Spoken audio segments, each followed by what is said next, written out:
Two-time Hall of Fame inductees, Brent Godarzi and Marty Young. Back-to-back #1 trucking firm in the nation. Back-to-back best attorney and best law firm in East Texas. And then there were two, and one of them are not Carthage, by the way.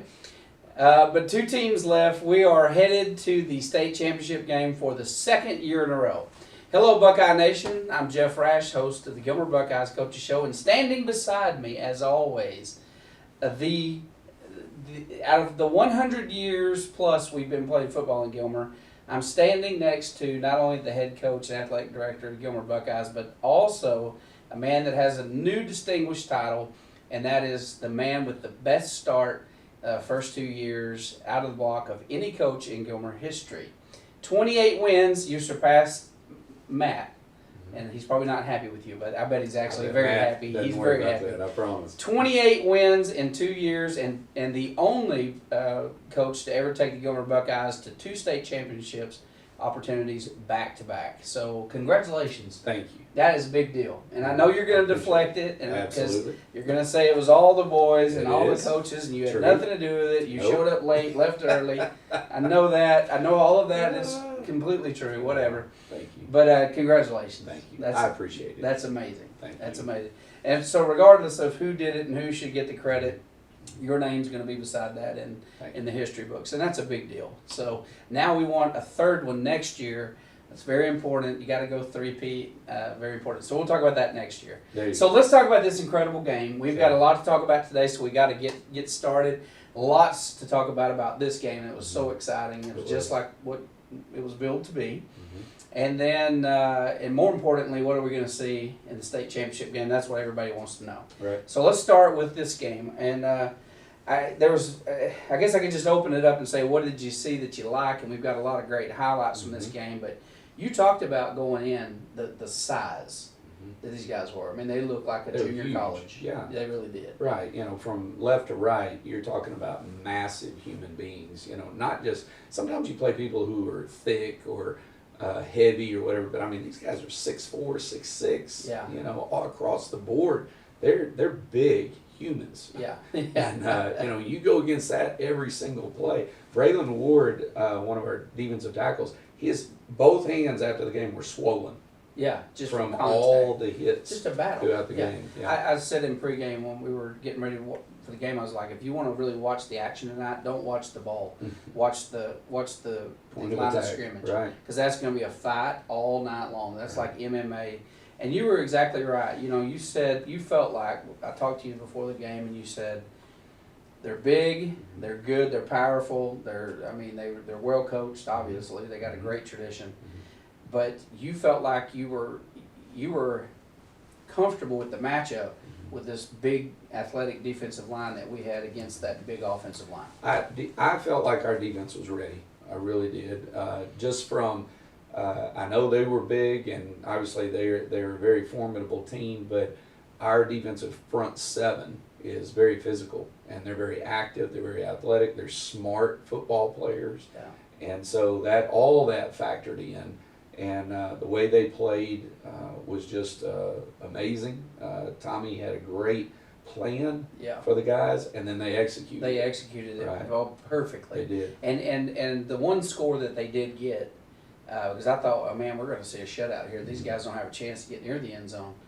The one shutout was because we had a kid step across. Right. And then the secondary relaxed, pulled up, right? Yeah, and he went over the top because that's a free play basically for the offense, right? Right. So that's the only thing that they got. So that's although we would like to have kept them to a goose egg. Right.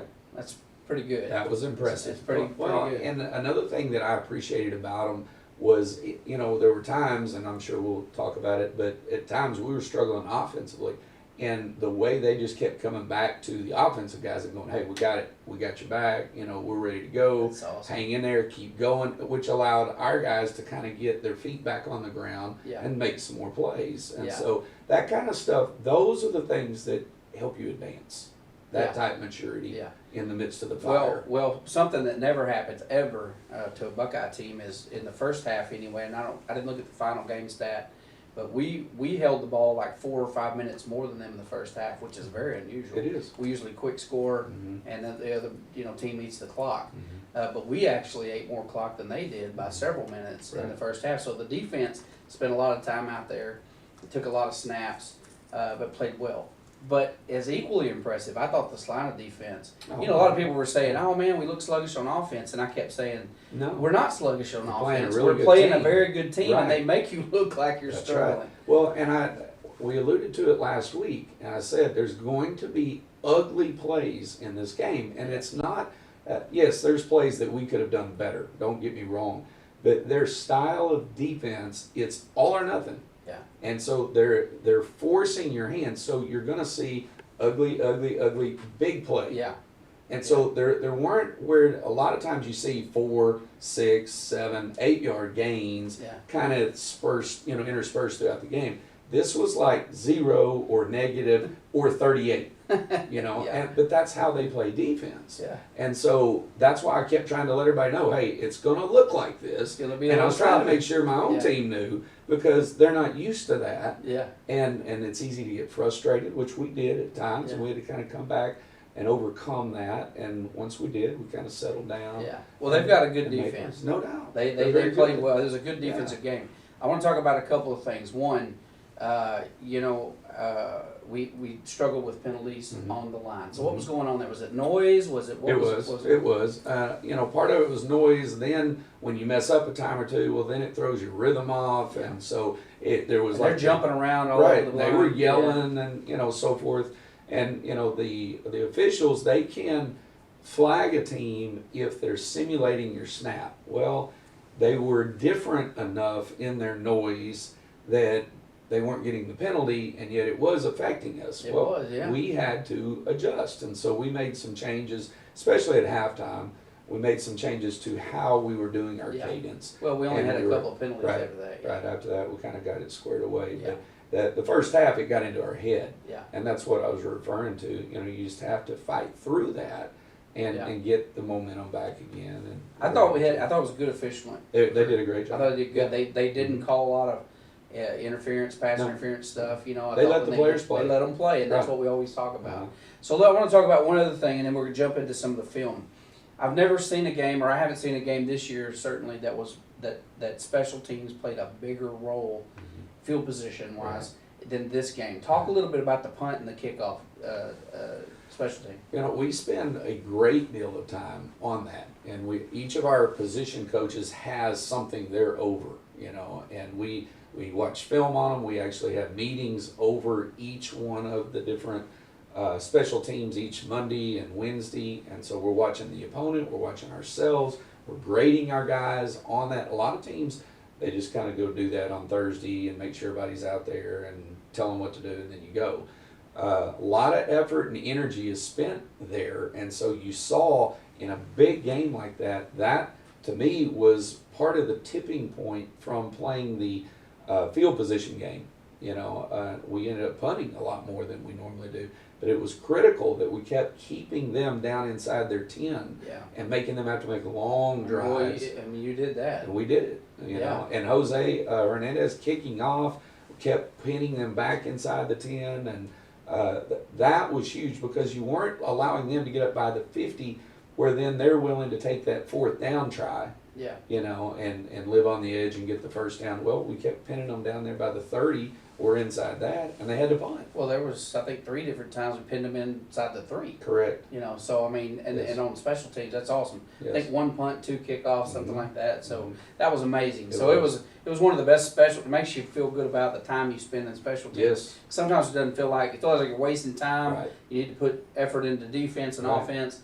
But that's the reason you spend the time on special teams. That's right. There's you're exactly right. It's a good point because there in certain games, we didn't punt for like 3 or 4 weeks. Yeah. And so you're out there and you're working and you're having to go, hey man, this is going to matter. Yeah. Well, it did in that game. It did in a big way. Yeah. Exactly. So I thought that was great. It was an exciting game to watch. I can tell you that. So let's go to some film. Let's look at some stuff because we got a lot of good stuff here. This first one is the opening drive. And this is where Brandon hits rolling for big game. Yes, huge play. We go to an empty set. We take Ashton out of the backfield trying to occupy their safety and kind of pull him away from our trips here, and then send Rowe on a go route.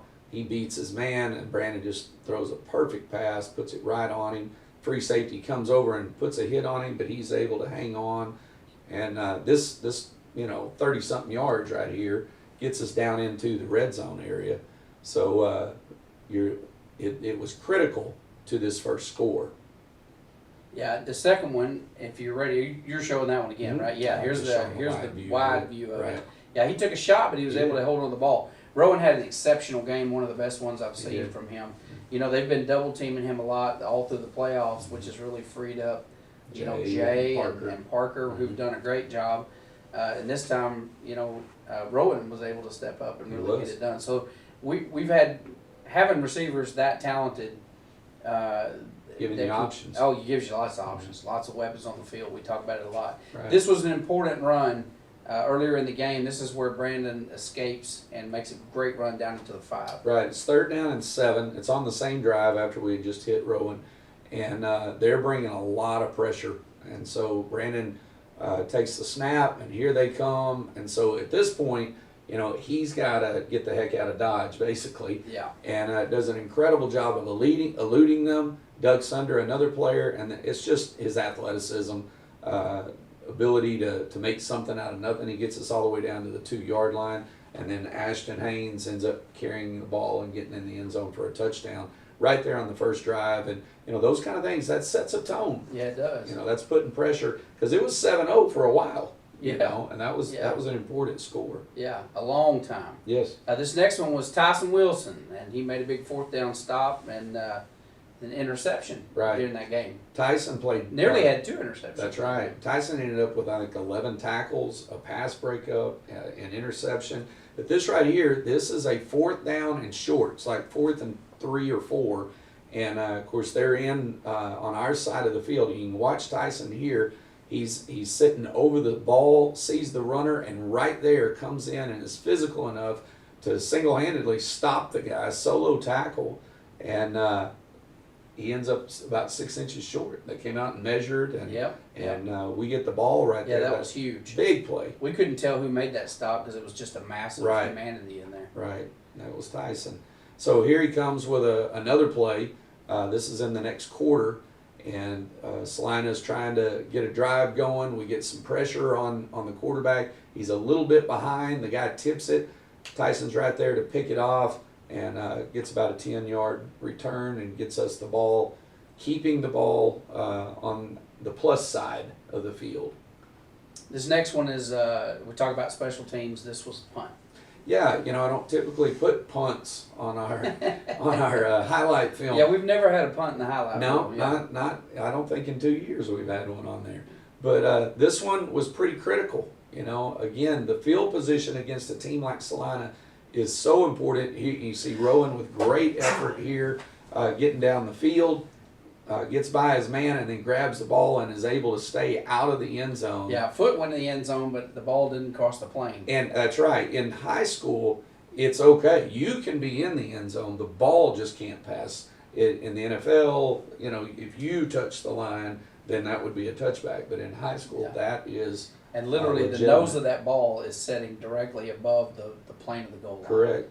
Yeah. Correct. In fact, they got a illegal procedure on the next play. Yeah. I'm not sure they could even move it. 3-inch penalty. Yeah, it was literally, that's what it was, a 3-inch penalty.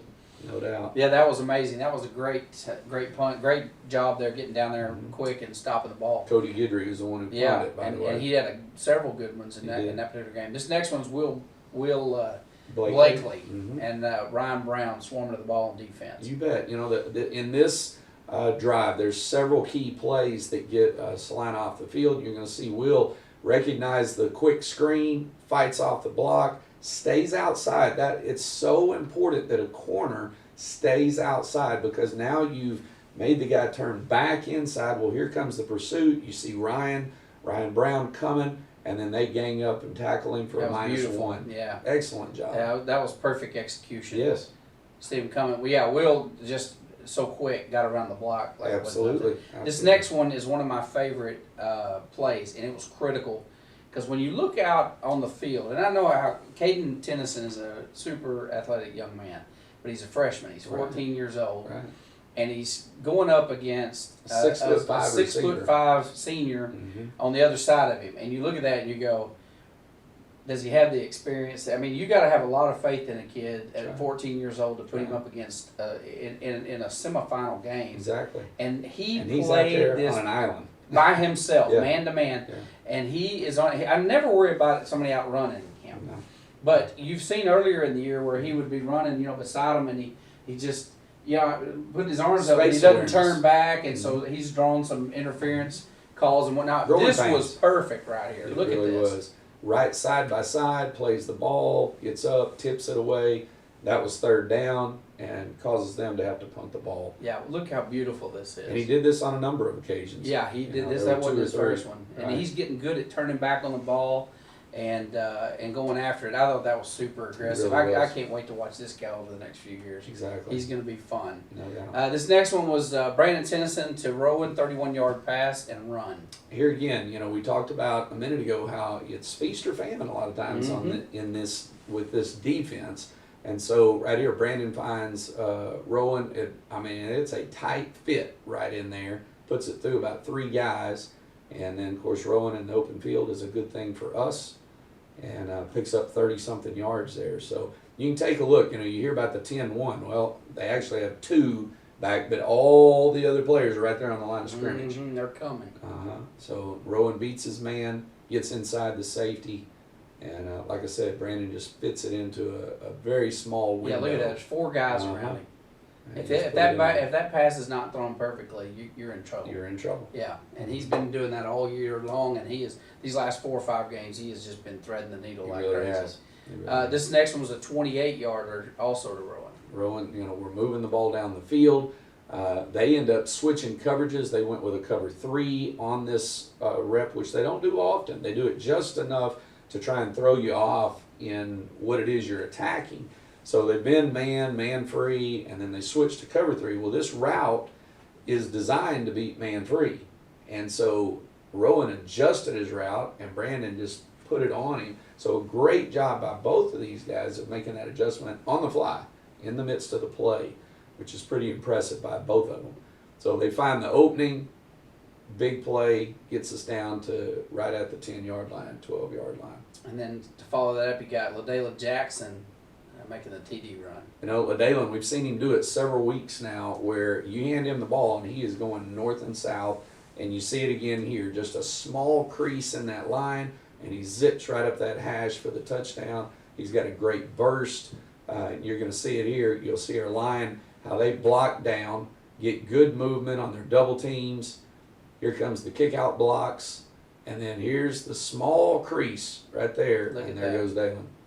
Found the hole, Job. did a great job getting through it. Excellent job. Jose Hernandez, our kicker and also linebacker, does a good job here of pinning them back on the 1-yard line. This is the one where they had the confusion, I think, with Right. the fair catch after the ball got there. Yeah. This one, it's an interesting thing now. You can fair catch, and if you catch the ball, it goes to the 25. Right. Okay. Well, unless you're out above the 25. So the guy's back there, and the ball's kicked really high, and he waves fair catch, but he didn't catch it. And so by rule, wherever it hits the ground, that's where the ball goes. And so obviously he wasn't in on that. Now, Jose, to his credit, he kicks it sky high to the corner, to the 1-yard line. I mean, that's an amazing Oh, that job. was beautiful. And without going out of bounds. So just a fantastic kick and a huge help to our defense and obviously the team and field position.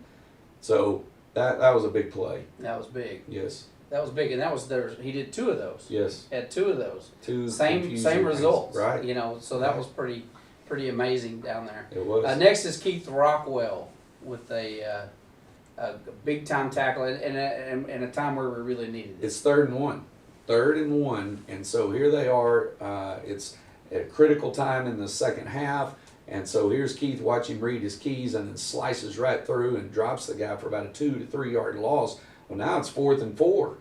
And so they're not going to go for it right there. So just getting that negative right there was a huge difference. Whereas if it had been right there at the line, they might have gone for it. Yeah, and the running back had the momentum. Normally, a lot of times what will happen is somebody will grab him like that and get pulled forward. Right. Keith's strong enough kid that he stopped the momentum, picked him up, and Throws him slammed him backwards. backwards. That's exactly Which, right. if you had 350-pound yeah, bench press. that's slam what you people. do when you. I've heard anyway. That's So, that's the rumor. exactly. Yes. So this next one I thought was a great play call. And you talk about open him. You watch the corner. He'll lose his I guess his self-awareness, and he comes after the quarterback, and we just dump it right over his head. This is an Ashton touchdown. We worked on this all week, and we actually put 2 people on the Mike linebacker to get him blocked. You can see we bring Rowan in motion. That brings 2 people out of the middle of the field.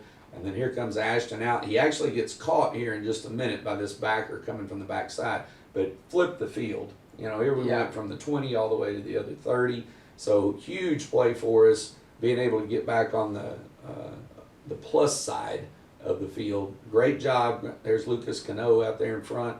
Getting after it. Another get freshman. down there. That's it. And moving down the field pretty good. He was rolling pretty good right there.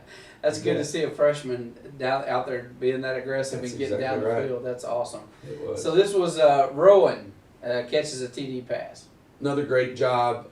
They're really bringing heat right now, and so we can't do anything where we're holding the ball long. They're just bringing so many people. It's tough to run because they're outnumbering us. So we just know we've got to get a quick out and get it to a guy in space.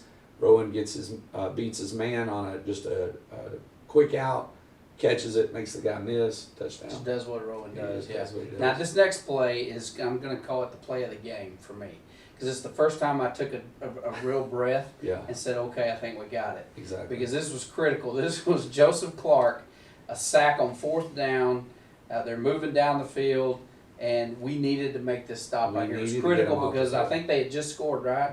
And so now it's like 20-7, and they had some momentum. Their crowd was getting excited. Everybody, and we're like, we got to stop them here, and this was huge. It was, and Joseph has been so opportunistic over the past several weeks, and he's found his role and his niche. And here he plays off the tackle and gets outside, and grabs the quarterback, and just slings him down. Big physical guy. Yes. Yes. So look at that. Locks up. Very long keeping his arms. eye in the backfield. Scrapes off. Keeps leverage. And look at that. Drops him for a loss. Puts him down. And you're right. That's where we all kind of went, whew. That was the first time I was like, okay, I think we got this. I think we're okay. I think we got it. And then the last play we're going to look at is Kendall Jackson just getting after it on defense. That's right. I've got him got him circled there. And then you're going to see Braylon Ward and Jose Hernandez. They take on the blocks. So Bray takes on the guard and comes off of him, and then the running back, Jose takes on the guy, which forces the back up inside, and then Kendall just comes in and lays the hammer on the guy right here in the hole. Excellent job. This is another, right towards the end of the game where they're trying to get down in scoring territory, and they just end it right there. Yeah, did a great job. Well, it was a great game. A lot of fun to watch, and luckily the Buckeyes came out on top. So, now this is the thing everybody's going to be watching for this week in town. China Spring. China Springs. Not Springs, Spring, I was told. Got it. Only one spring. Only one spring. No, not, yeah. Okay. So, they beat Carthage. They did. They are a very good football team. They came out 34-9, I think, the other night. Against Cuero. So they're the real deal, obviously. They beat West Orange Stark in between. Yeah, and they did. Yeah, they went pretty handily. They had a tough schedule. That's right. They had Carthage, they had West Orange Stark, and then they had Cuero. That's right. And so they had a tough bracket to get through, and they're the real deal. They're supposed to be at state. Right. And so that's who we're facing. So what are we facing? I understand they're large and physical, but what are we looking at? Well, they're I'll start with the offense and then go to the defense. Everything goes through their quarterback. He's a winner. He's not a huge guy, but he's just one of those guys who knows how to win. He can run. He's pretty efficient throwing the ball. Hit Carthage on a couple of big touchdown passes, which put them over the top. But his forte is running the ball, and he runs a lot of the read zone, a lot of power read, those kind of things, counter read. And so they have good running backs, several of them actually, who, I mean, are very fast, and their linemen are huge. They are huge. You know, it's kind of the theme we've been going with. Their left guard is 6'7", 335. I mean, he makes the guy from Salina look little. Yeah, 6'7", 335.